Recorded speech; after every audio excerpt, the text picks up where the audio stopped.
Hi guys, it's been a while since I did an update, so I thought I'd just do a quick one.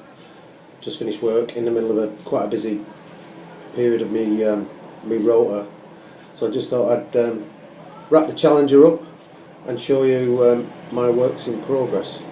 So the Challenger, for those of you not on the forum, guys on the forum have seen it, and I'm very happy with it. Like I say, I could have messed about for ages trying to get it right, but one night last week I just thought enough's enough. Let's just put it to bed. I think people say there's a danger of doing too much weathering, and I think I stopped at the right time, and I'm very pleased with the results. There she is. I'm not going to move around too much, but I've called it the breach,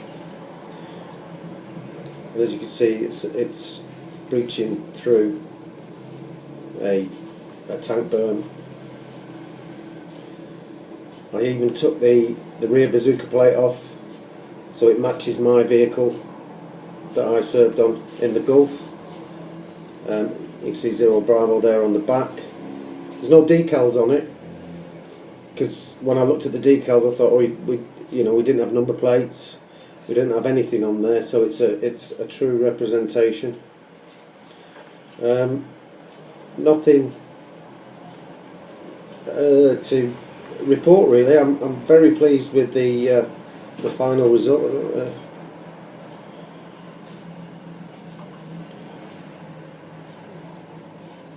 I think she's superb. The only bit that I've added are the frill tracks, and I did a bit of the storage, which I've talked about in other videos, but I just think it's awesome. I hope you guys like it. So that's the Challenger up to bed. So while I was messing about with the weathering on the Challenger, doing a filter, leaving it, I started the Centurion. I'm doing an AFV Club Centurion Mark V with the dozer. I did put a thread on the forum, but it got lost, so I'm gonna redo that shortly. But this is where I am with that at the minute. I didn't do many build pictures, and I don't think that's really going to show up, to be honest, because I primed it late last night.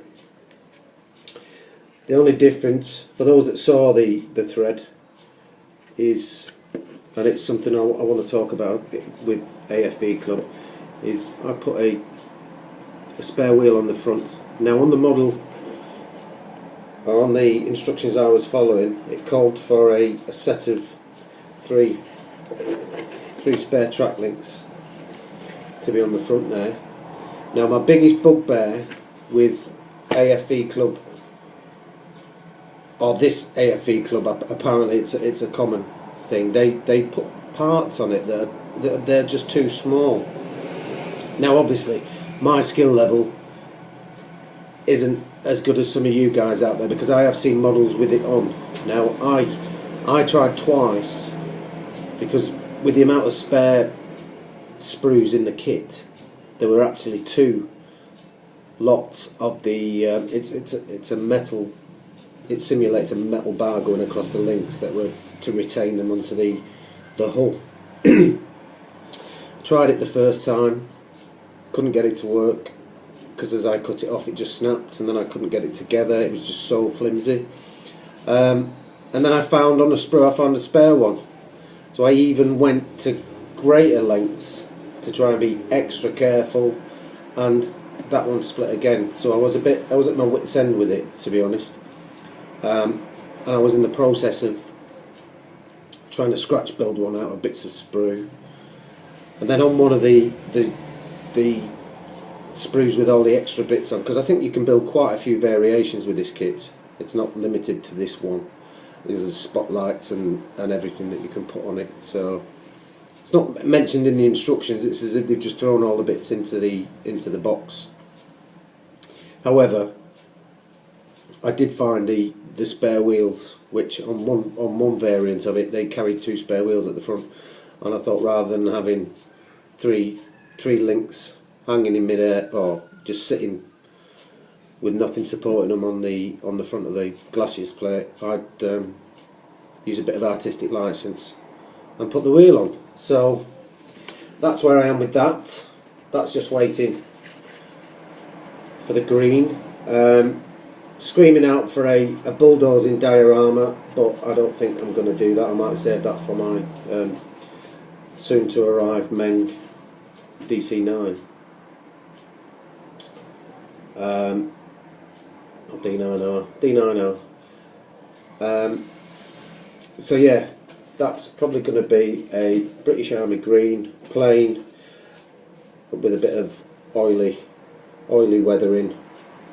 So simulate a vehicle that is used, but maybe lay off the dirt and mud this time and just have a general tank park one.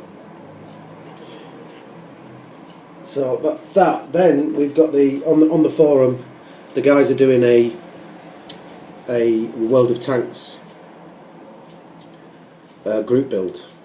So I looked at it, and although I've never played the game, I have got quite an interest in it. I've been watching it for months on YouTube. A guy called Mighty Jingles, I don't know whether you've ever watched it, but his videos are quite entertaining because you actually watch him play and he talks through the tactics of it, and it's, I think if I had a computer I'd probably partake in it. However, when this group build came up, I've not actually done a group build yet, so I thought it'd be a good way to try and stretch myself. So I had the Meng Tortoise sitting in my stash, so I decided to give that a go. I pulled the pictures off Google, and I suppose I was being a bit chicken in a way, but the Tortoise on the World of Tanks is very, very realistic to the actual model. I've watched videos of Cohen and some of the other guys who are having to cut bits off just to make their models realistic to the World of Tanks, and I've not really looked that closely, but it would appear that my Tortoise is more or less an accurate representation on the game, so I'm not going to have to do much. So the Tortoise, I did post a picture on the forum last night,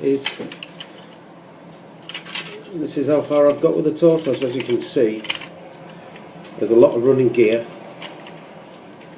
on this kit, and I did mess up. I don't know whether it was my rushing of the reading the instructions. I think I'm going to have to adopt a mantra of the old craftsman: measure twice, cut once, read me instructions twice. Because these, although you can't see it, so I've got away with it. 4 of these units have guide rollers. The other 4 have 2 guide rollers and shock absorbers. Now, with my precursory read through, I've just cut them all off, glued them all together, got it done, and then realised that there are recesses for the shock absorbers are bigger than the recesses for the guide rollers. So there were 4 sets of these with longer recesses or bigger recesses to accommodate the